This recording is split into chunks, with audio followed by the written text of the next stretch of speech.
स्वागत करते हैं आपका हमारे चैनल के अंदर। वीडियो में आगे बढ़ने से पहले नए दोस्तों से कहूँगा कि चैनल को सब्सक्राइब करके लाइक और ज़्यादा से ज़्यादा शेयर कर दीजिएगा।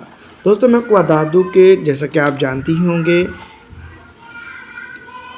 पूर्णिया ज़िले के अंदर अगर हम बात करें तो दोस्तों मैं आपको बता दूँ कि कई एक क्षेत्र ऐसे आते हैं जहाँ पर इस बार जो है तो मैं आपको सीधी तौर पर ये बात कह सकता हूँ कि आरजेडी की काफ़ी मुश्किलें खड़ी हो सकती है। सीधी तौर पर बात की जाए तो दोस्तों मैं आपको बता दूं कि हम ये बात सिर्फ इसलिए कह रहे हैं कि जिस तरह से आरजेडी को कई एक महासव यहाँ पर लड़ना पड़ सकता है।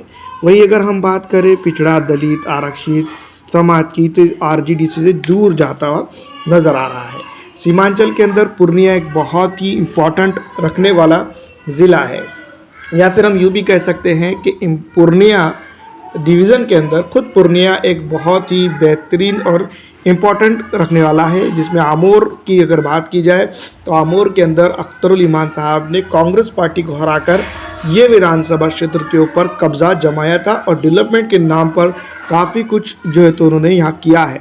जनता की अगर बात करें तो जनता जो है तो ऑल इंडिया मजलिस इत्तेहादुल मुस्लिमीन के प्रमुख जिसको हम कह सकते हैं, उनके चलते यहाँ पर उनको काफ़ी अच्छा वोट दिया था।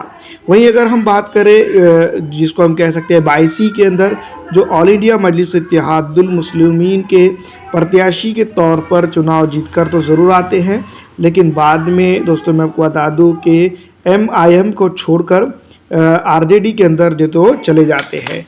68,414 वोट हासिल करके जो तो मैं आपको बता दूं कि विनोद कुमार को उन्होंने हराया था। तकरीबन 16,373 वोटों का डिफरेंस दोनों के अंदर देखने को मिला था। यानी कि जिस तरह से अगर बात की जाए तो आमोर के अंदर 22 के अंदर जिस तरह से टक्कर MIM ने दी थी वो काबिले तारीफ थी। वैसे मैं आपको बता दूं कि पूर्णिया ज़िले की विधानसभाओं की बात करें तो ज़्यादातर MIM ने अच्छी तरह से फाइट दी थी, लेकिन दोस्तों मैं आपको बता दूं कि MIM इसको कंटिन्यूअसली अपने साथ में नहीं रख पाई। ये सबसे बड़ा जो है तो यहाँ पर का दर्द समझा जा सकता है, या फिर सबसे बड़ी बात जो है तो डिज़ास्टर MIM के लिए समझा जा सकता है। अगली विधानसभा क्षेत्र आती है दोस्तों, इसके अंदर कसाब विधानसभा क्षेत्र। कस्बा विधानसभा क्षेत्र की अगर बात करें तो मैं आपको बता दूं कि मोहम्मद आफाक यहाँ पर जो तो चुनाव जीत कर आए थे, जिन्होंने दोस्तों मैं आपको बता दूं कि काफ़ी अच्छा जिसको हम कह सकते हैं कि उलटफेर किया।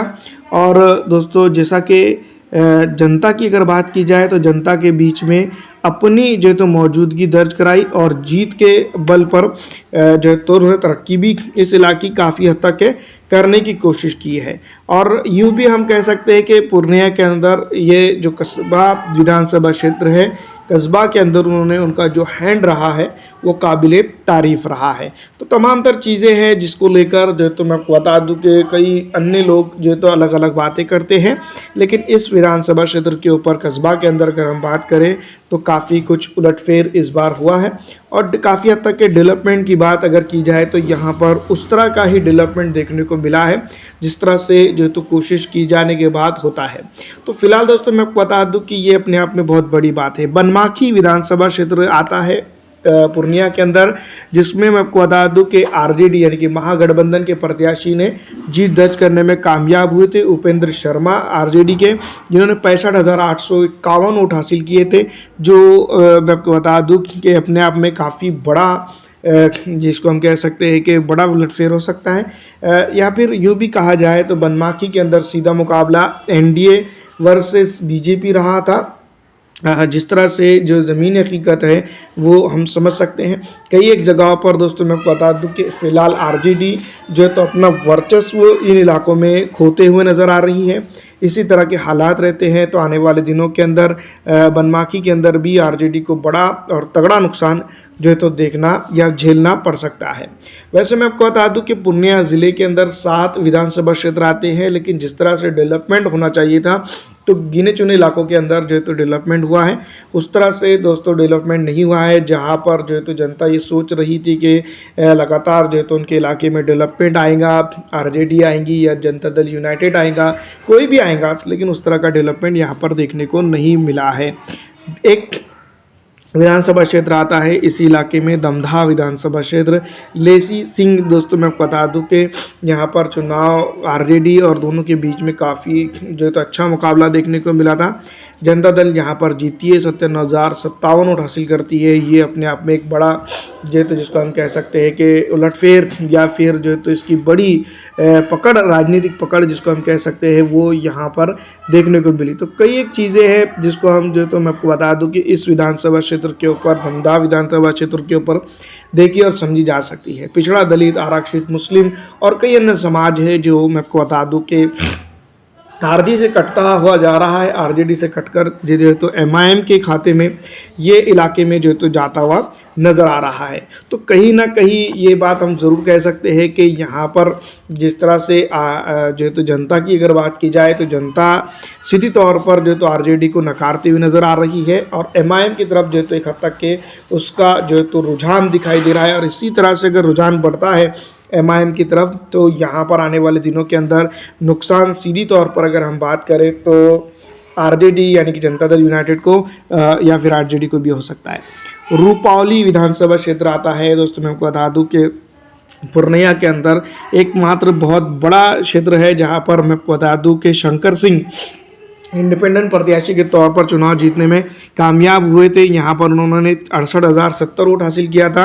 वहीं कलंधर की अगर बात करें, कलंधर मंडल की अगर बात करें तो 59,824 वोट हासिल करके दूसरे नंबर पर रहे थे। भीमा भारती की बात की जाए तो मैं बता दूं कि 36,619 वोट हासिल करके वो तीसरे नंबर पर रही थी। 2024 के अंदर ये यहाँ पर बाई इलेक्शन हुआ था। तो डेवलपमेंट और एक सब तमाम तर चीज़ें हैं। जनता दल यूनाइटेड के प्रत्याशी यहाँ पर हारे थे और जनता दल यूनाइटेड से इंडिपेंडेंट के खाते में ये सीट गई थी। उस वक्त की बात है जब जो है तो चुनाव हुए थे 2024 के अंदर, जहाँ पर बाई इलेक्शन हुआ था। 25 के अंदर जो है तो मैं आपको बता दूं कि विधानसभा है तो डेवलपमेंट के लिए यहाँ पर शंकर सिंह को उतना जवाबदेह नहीं ठहराया जा सकता है या फिर उनके लिए उतना नहीं।